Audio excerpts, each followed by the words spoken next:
Take a deep breath, close your eyes for a moment. Imagine the smell of ancient dust rising from sun-drenched stones. Listen closely. The rhythmic, heavy thud of thousands of leather sandals marching on a stone road. This is the sound of an empire. Now, open your eyes and look at your world.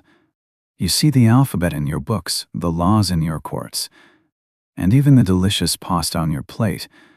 All of these paths led back to one place, Rome.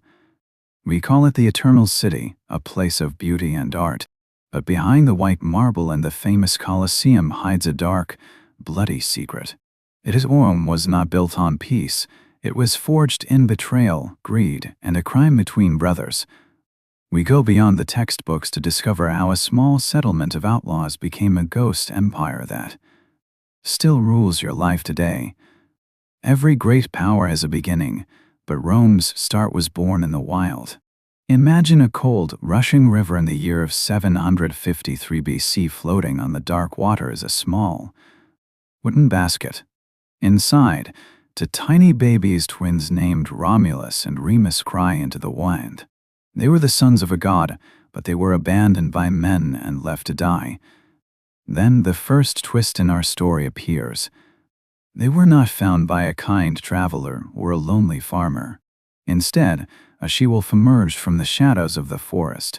This wild beast did not attack, she rescued them. She fed them her own milk, keeping them warm against the biting cold. It is a beautiful legend, but remember, the wolf is a symbol of nature's violence. And that violence would soon define the city. Fast forward to their adulthood. The brothers decided to build a city on the very spot they were saved. But even here, greed and pride poisoned their dream. They had a bitter argument over where the walls should stand. In a moment of red-hot anger, Romulus struck his brother down. He killed Remus, his own blood, and named the city after himself. Rome was born from a brother's murder, but was any of this real?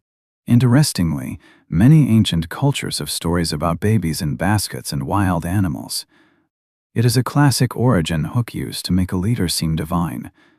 In reality, the early years of Rome are a mystery. We have no written documents from this time. Even the sophisticated Greeks ignored Rome back then, seeing it as just a small, dusty village. Legend tells us that 7 kings ruled this growing kingdom. Historians believe Romulus was probably a mythic character invented to explain the name Rome. However, the other 6 kings likely existed. They were not chosen by gods, but elected by the people. Under their shadow, Rome transformed. It was no longer just a collection of huts on the river Tiber. It was becoming an organized, hungry city-state influenced by its powerful neighbors like the Etruscans and the Greeks. The calm before the storm was ending. Rome was learning how to grow, how to build, and most importantly, how to fight.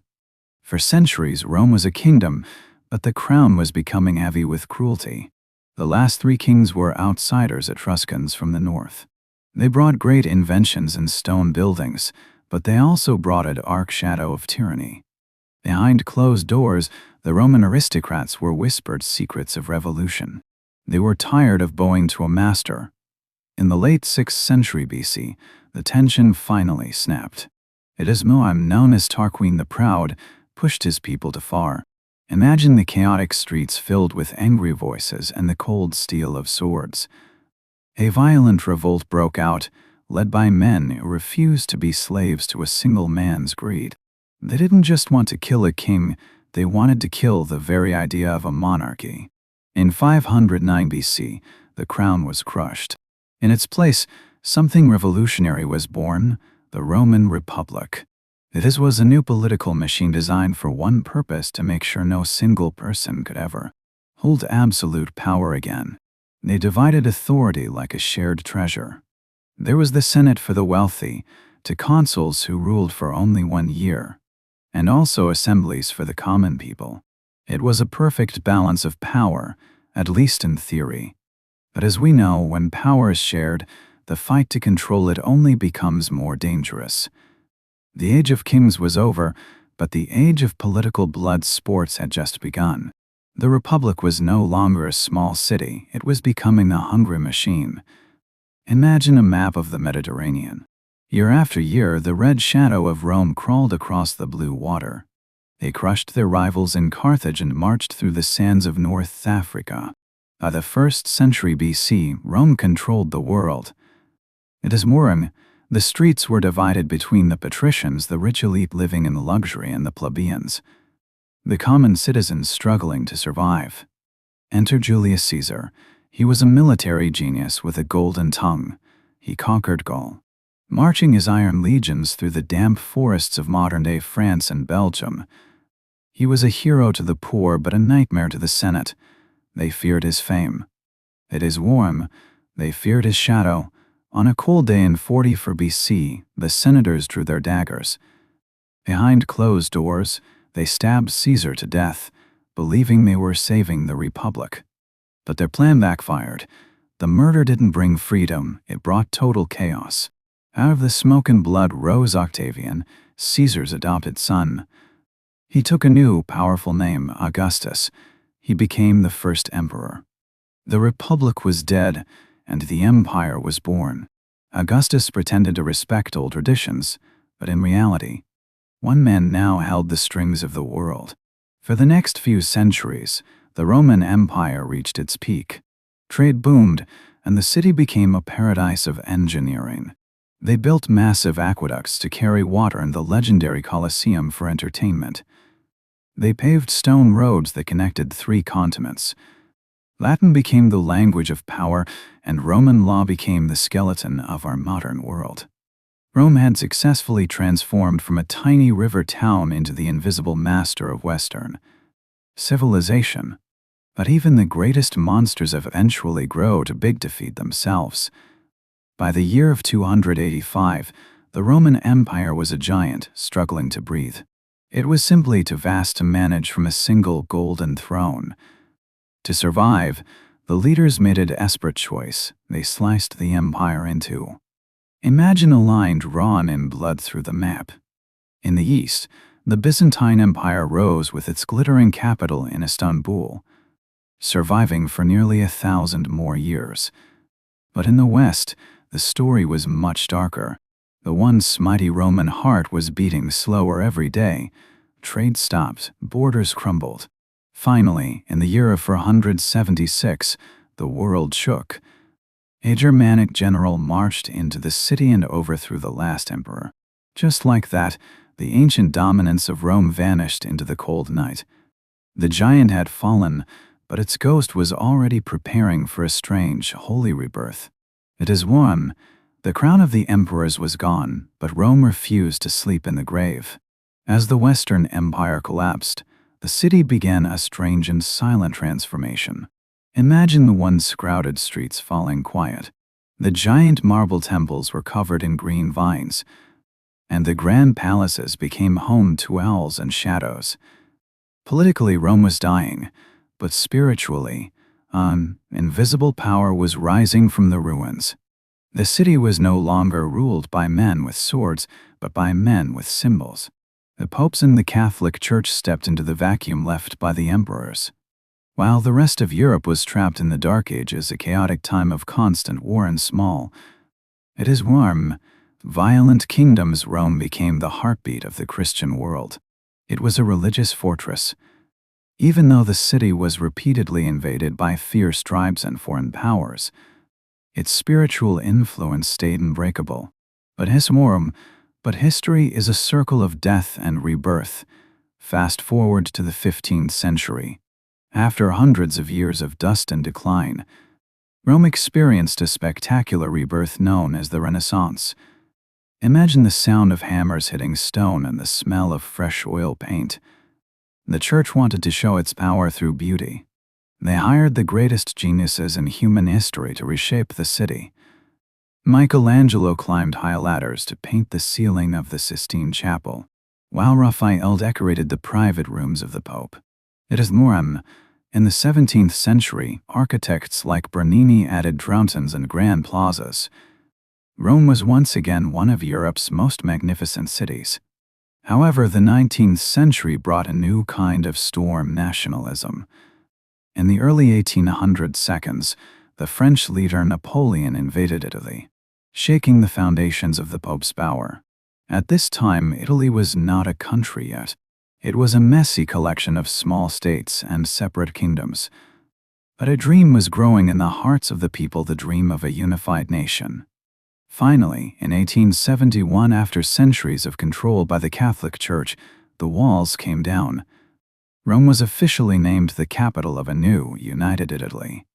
In the 20th century, however, brought a darker shadow. A dictator named Benito Mussolini rose to power. He was obsessed with the ghost of the empire. He used ancient Roman imagery, the eagles, the stone arches, and the statues to connect his violent regime to the glory of the ancient empire. He wanted to build a new Rome, but his dream ended in the fire and blood of World War II. When the war finally stopped, Rome was broken, politically unstable, and deeply scarred. But once again, the city reinvented itself. In the year of 1950 and 60 seconds, we saw the rise of Italian cinema, and Rome became deeply connected to fashion and culture. It is Rome. You are walk through a living museum. You see ancient ruins standing next to modern apartments, and a Baroque fountain splashing near busy fashion stores. Inside the city sits the Vatican, a tiny independent country that reminds us of the time when Rome ruled the spirit of Europe. From a city of kings to a city of popes, and finally to a global icon of culture, Rome's ability to survive is its greatest secret. It has survived every invasion, every revolution, and every tragedy, proving that while empires fall, the identity of Rome is truly eternal. Today, if you walk through the streets of Rome, you are walking through a ghost story that is still alive. Imagine the strange contrast. A modern businessman in a sharp suit walks quickly past a crumbling stone wall built the year of 2,000 years ago. Busy red buses drive around Renaissance palaces, and the sound of cell phones rings near ancient fountains. This is the heart of the eternal city. Behind a high stone wall lies an entire Vatican City. It is a state within a city, the smallest country on earth, and the headquarters of the Catholic Church. It is a living reminder that while the Roman legions are gone, the influence of Rome never truly vanished. It simply changed its clothes. However, being eternal is a heavy burden. Today, Rome is fighting a new kind of war. It is a struggle between the past and the future. How can a modern city build a subway or a new apartment block when every time they dig into the earth, they find a new emperor's palace or a forgotten temple? Tourism brings billions of dollars, but it also creates a storm of noise and traffic that threatens the very ruins people come to see. It is Rome. Over the year of 2,000 years ago, a Roman poet described Rome as the eternal city. The idea was that Rome was going to exist forever. I guess we will have to wait to see if this is the case. But so far, the city has survived nearly the year of 3,000 years of revolutions, empires, kingdoms, republics, wars, decline, and growth. So, here is today's final thought. With Rome, we look at the history of Rome and see an extraordinary story of power. But the deep truth is this: Rome is eternal because human nature is eternal. It is Rome. We still dream of building great things. We still struggle with greed. We still fight for influence. From the legend of Romulus to the laws in your own country today, the DNA of Rome is inside all of us. Rome didn't just shape history. It became the mirror in which we see our own human obsession with greatness. If you found the secret history of the eternal city fascinating, our journey into the past is just beginning. If you think the rise of Rome was bloody, wait until you hear the untold story of the black liquid that fueled empires and caused global wars. Click here to discover the dark history of coffee.